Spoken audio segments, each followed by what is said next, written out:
Anyway, you were saying you met your buddy through the military, the force. Yep. And he lived in Washington, and I was talking to him because, like I said, I was going through some really hard times, and I didn't know where to go. I didn't know what to do. In the thick of just drinking. Just the drinking. I didn't have any support from anybody. My family was gone out of my life for so long, 20 years. So like everything I've done is on my own. And he was telling me that he had met some shaman who had given him some psilocybin treatments. And I was like, what? He's like, yeah, it really helped me. And I was like, get out of here. And ironically enough, one of the guys that served in his unit was a Massachusetts guy. No kidding. And he knew a guy that had a huge substance abuse problem. And his girlfriend at the time found out about some of these, I don't want to call them rehabs because they're not rehabs, but they're these retreats down in Mexico that do ayahuasca, they do DMT, they do psilocybin to help with substance abuse problems. Dramatic healing and PTSD. And then from that point, that was the start of my journey. I started looking into the research with how many people were getting the benefits. And like, I heard like overnight success stories. Now, here's the crazy part. It scared the shit out of me. Like I said, I've been through a lot in life, but this really made me nervous because like, I don't like drugs. Yeah. I don't like alcohol. Right. But like, let alone like not being in control of your mind and these thoughts. drugs are outlawed by the government because they work. They're natural drugs, natural things. Plant medicine. Plant medicine. Not made in a laboratory like cocaine or. And they're, to me or personally, meth, I should say.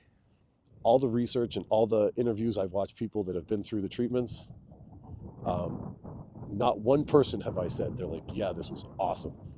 Like, I felt so great. Or, I shouldn't say that. There are people that have had wonderful experiences. Absolutely.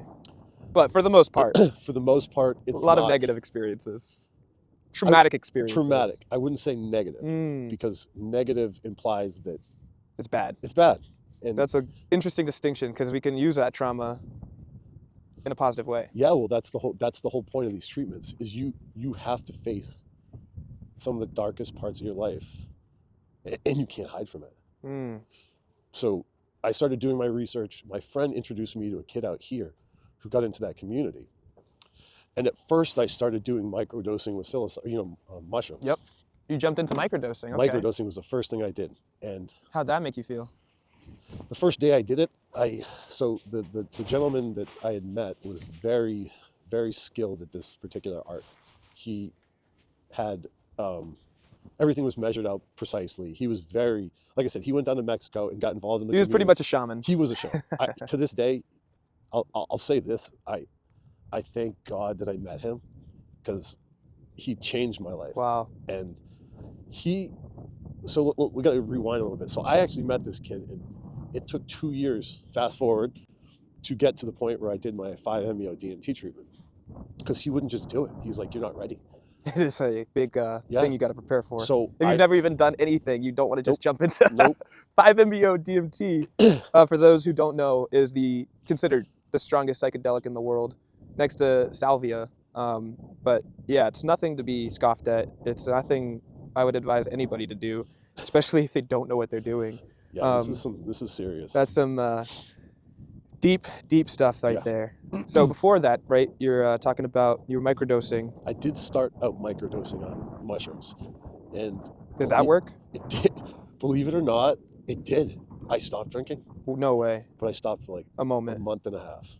Still, that's just amazing to break the habit. Yes, and it was just microdosing, not even like full doses. Wow. And yeah, it was crazy. And then something kicked back in. I started drinking again. Not fully healed at the source. No. There's one thing that he said to me. He goes, "You have to put in the work. Like these are miracle drugs, but they're not. They're not going to solve your problems if you don't do the work yourself. They show you a path, but you got to take that path." That's it. So fast forward a year. The entire year from the point that I met him, I talked to him almost every day. And basically what he was doing is he was preparing me for the next step, which I didn't know at the time what it was going to be. And he always kept telling me, he's like, we could try this, we could do that, we could do this treatment, we could do that, like ayahuasca, so on and so forth. But those really made me nervous. And So I continued to talk to him for the year, and the next year came up, and same thing. And I started to lose like all hope. Like I was like, just fucking take me. Like at that point, I was like, I didn't care to live or die. Like, and that's genuine. Like I'm not just saying that. And just to jump off that point real quick, to make it a little bit more clear to the viewers that we're not glorifying taking any substance. You know, if you can get addicted to, you know, strange addictions. There's this show called Strange Addictions. You can get addicted to anything, right? And you can abuse anything. But obviously, if you can do it without the substances, become sober and live a healthy life, then you don't need these substances, let's be clear. But if you're in a state of hopelessness, a state of, I don't know where to go, and you're on that suicidal path of last resort, there's some tremendous research and an immense amount of material when it comes to psychedelic research of tons of not only anecdotal evidence, but tons of evidence of people just saying, this has saved my life. And I can attest to that myself, that, you know, psychedelics played a huge role in my mental health, but they also damaged it after I've abused it. So again, it's not, you know, going to solve all your problems, but it can be a potential solution to get you out of a rut that you might be in. 1000%. If you use it wisely, if you do your research, if you do the work, the shadow work we've been talking about. That is spot on accurate. For whoever listens to this or sees this, do not take anything lightly about these medicines. And they're not drugs. They're medicine because... They're actual medicine, not like the pharmaceutical crap. And just like you said, this isn't a glorified anything. Sponsorship. Nope. We're not promoting this to anybody. This is last ditch effort to save your life, save my life. And yeah, it's wild. Like he told me about all these treatments. Like I said, I did the research. I looked into it. He explained it to me. He guided me for 2 years before this point. And one day I called him up and I finally had enough. I was like, I don't know if I'm going to live anymore. I said, He goes, I'll see you on Friday. This was a Monday. Wow. After 2 years of saying, no, I don't think you're ready. I don't think you're ready. I called him up and he's like, see you Friday. So he's like, don't do anything in the meantime. He goes, I promise you in a week, you'll have a different outlook on life. And the week comes by and the first day that he said that, I was actually relieved and excited. Wow. And then it just kind of went, it went downhill because the day got closer and I started to get nervous. And I was like, shit. Hyperfixating on that. Yeah, because I'm like, now I've committed to something that I have no clue what it's actually going to do to me. And the day Scary. It was the week of hell. If these substances don't frighten you a little bit, Oh, you should not be doing them. Yeah, they're not a joke. And Friday came and he called me at 6 o'clock in the morning. And I was awake since like 4. And he asked me, he goes, we still on for the day? And before that, like a half hour before he called, I was thinking of calling him and saying, I'm all set. I don't want to do this. That's why he called me. So I said, no, I'm good. Go out to his house. It was a full day. So you texted him, you didn't want to do it anymore? No, I woke up that morning and I thought to myself, I'm going to call him up this morning and tell him that I'm not going to participate today. And then he texted me and goes, are we good? And I was like, shit. I said, I can't say no now. Yeah. Not that I was. Imagine how different the world would Oh be my if you goodness, dude! It was just the fact that he texted me the same morning that I'm thinking about texting him back saying I'm all set. Yeah. I committed, and once I committed, that was it. And trust me, I was scared shitless of all the stuff we've just talked about. I can't tell you how nervous I was. And I drove out to his house, met him, and take in mind, I'm shitting myself for hours. He's a great guide, and he took me to his house, showed me, because obviously, you know, he's a big gun guy, showed me all his guns, some of his night vision, stuff sick. Like that, That's showed dope. me around, took the load right off me. Stopped being nervous, and now came the time, and man. Was it just you and him? It was just me and him. And any music? Oh yeah, there's I'll give you the music. Yes, please. I'll give you link the it. music. I'll link it in the description below. Some So tribal ass music. oh yeah, Let's go. I love it. He wanted to do it in this outside, but it was like 100 degrees out.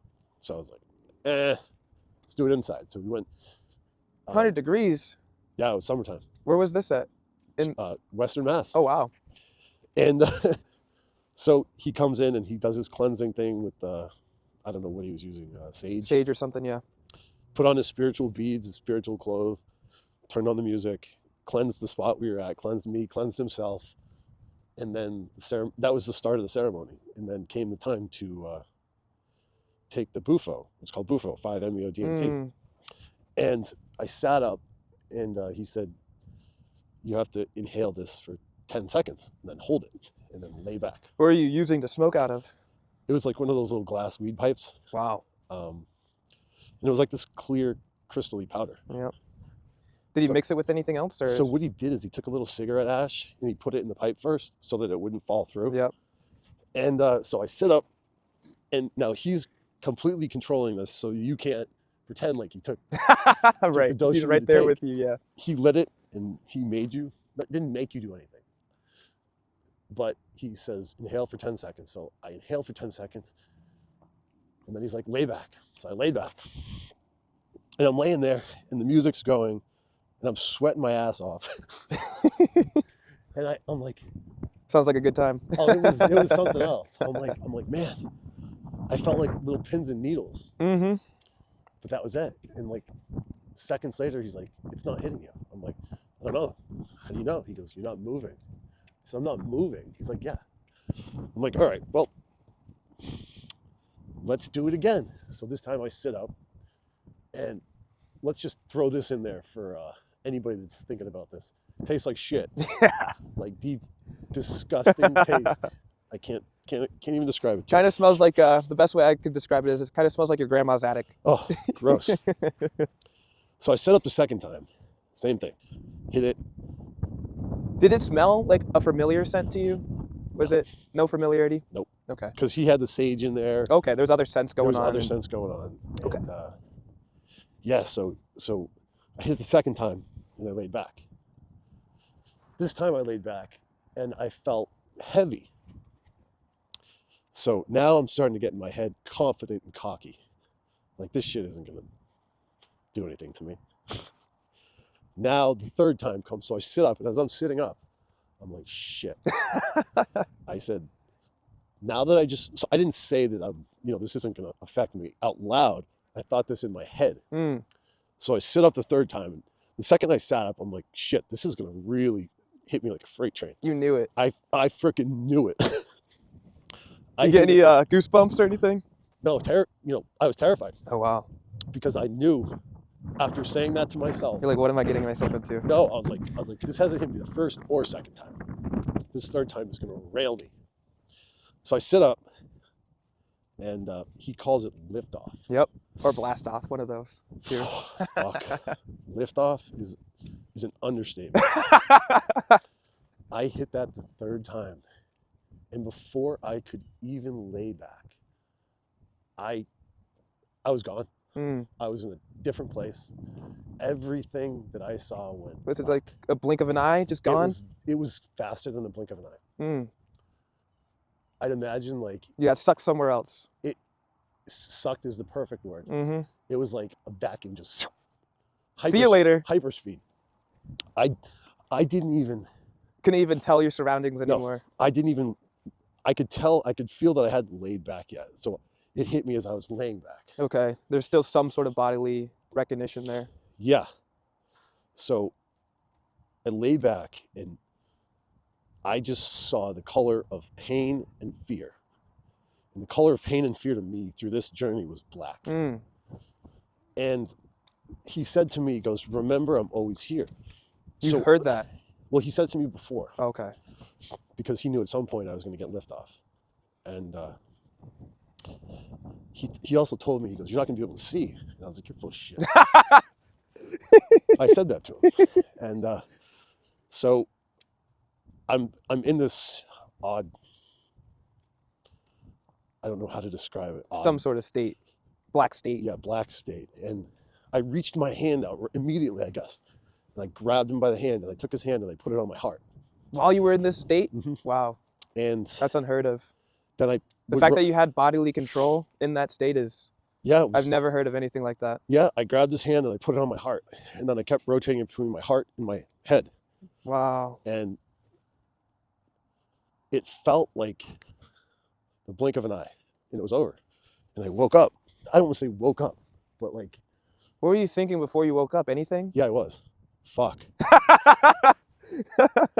That was the main thought? I was like, what the fuck just happened? Damn. And I sit up, and there's this grown man on his hands and knees next to the bed. And I look over, I'm like, are you all right? And he lifts his head up, and he's crying. And I was like, the fuck? It's like, are you okay? And he's like, I'm fine. And the music's playing, and Jesus. I'm just trying to like make sense of what just happened to me. And he looked at me and he goes, don't even bother. He goes, I know what you've been through. And he goes, you can never explain it to somebody that has not been through it, but I know. And it was just black for you? There was no other kind of like colors or? Nope. Just your blackness and your thoughts of holy fuck. No, I wasn't thinking holy fuck at that time. Oh, what were you thinking? Just black. It almost like you forgot like what happened in that moment, or? Yeah, there was no context to it for me. I just. Almost like non-existence? Yep. It was just all about pain and fear. And kind of like almost reliving the pain and fear you've been through your life, that's bottled up? Probably. I think that's what... Just all exploded at once. I think that's what the whole message was. And he told me, he goes, I woke up and I was like, holy shit. And the first thing I said to him was, I don't ever want to do that again. Like, jumped up and like somebody just stung me with a bee. And he's like, just calm down and just let it finish. So I let it finish, and, the music was playing, and he's like, I said to him, like, how long was I out? He goes, 22 minutes. Jesus. That's the longest. I've done research on this substance myself, and I've never heard of anyone lasting 20. Usually it's 10, 15 minutes. 22 is like a long time to be under for. And the fact that you had bodily control too, under that state, is just wild. Well, mind-bending. The weird part for me is I could tell my body was moving. I could feel my legs kicking. But you couldn't see anything. Nope. And I said to him, after it was all over, I was like, you're full of shit, man. I said, I could open my eyes anytime I wanted. He goes, dude, your eyes were open 75% of the time. You were looking at me. I was like, I was. He's like, yeah. Jesus Christ. I can only imagine how dilated your pupils were. It was wild because, like I said... Could you feel his hand? Like, could you still feel, like, the environment around you? And, I could feel his hand on my head, and I could feel it on my chest. But the things that I didn't know that he told me afterwards were, because he wouldn't talk to me immediately. It was hours. Like, we spent the day together. Yeah. Like, we went out to nature. Let you kind of process that. Dude, I didn't process it for weeks. Like, I tried to process it. They say you never fully ever process it. No. And still to this day, I think about it all the time. But you're right. I haven't fully processed it, and I don't think I ever will because I can't explain it. You understand because you've been through the same thing I've been through. But the only reason you understand is because you've done it. And I said to him, like, hey, he goes, you were fighting it for like the first 10 minutes. And I was like, I was? He goes, yeah. He goes, and all of a sudden you just broke down crying and you were yelling, why me? Why me? And you didn't know that you were yelling that? Nope. Holy shit. Nope. I didn't know I was crying either. But he said I broke down hard crying, and I just kept yelling out, why me? Why me? And come to find out, hours later, he told me why he was on his hands and knees and why he was crying. He said, all the pain and fear that came out of you went right into me. That's unreal. To even, like, yes, people are going to hear this, and when you're out the other, they're like, oh, this is all bullshit. Oh, no. But, like, this is real. This is beyond what you could think was even possible. Like, the fact that like, this is beyond just empathy. This is not just, I'm sad because you're sad. This is... grown-ass man on his hands and knees. Your emotions going into him through the power of the spiritual substance that this is. Like I said... That is absurd. You can't explain this. This is just what it is. And I don't think that for somebody that understands you need to explain. They just know. It's for everybody else that has this hint of doubt in their mind. It's for real. And this shit is this no joke. ad nauseum of like not ever being able to experience this. They just can't even like, imagine. It's more of a, I think, when I think back to that experience, it's more of a feeling than a memory. It's like, Oh, 1,000%. it's like a deep instinctual knowing. It's so impossible to explain in words, but maybe we just don't have the vocabulary, but maybe it's just not there. It's just, I don't think we were ever going to develop vocabulary to describe that experience. not in this language, at least. No, it was something that was terrifying and freeing at the same time. That's And beautiful. I woke up and I looked at him and I was like, I don't ever want to do that again. And I just kept saying to him, like, holy shit, what just happened? Not to take away on another side tangent from this beautiful story that's very insightful, but I was talking to a friend not too long ago about a topic of fear and how fear like holds you back and like stops you from doing a lot of things, but also you can use fear to free you and to motivate you to like be healthier. If you're afraid of health scares, you want to do better. Like there's, again, using trauma in a positive way, using fear in a positive way, using anything in a positive way is another aspect to spend more time focusing on, because everyone's always like focusing on what if something goes bad, what if this, what if that, and they don't focus on the what if something goes good. Oh, what if trust me, that was you heal and you're free. Yeah, that was part of the whole journey that I was on, was what if I do this? What if I said to him, I was like, listen, I said, am I going to be normal after this? Good luck with that For one. real. No, because like, I'm like, dude, I don't want to be like a completely changed person. Yeah. Like, he's like, no. He goes, you're going to be fine. You're just going to look at things differently. Absolutely. And he was 100% right. I just could not. Talk about mind opening. I could not understand what I just experienced. But I'll tell you what happened. Because after that happened, I told him, I was like, I don't ever want to do this again. And he goes, understandable. And then a couple hours later, I said, I want to do this again. No way. Yeah. And what happened in those couple hours? The processing happened? Some processing happened.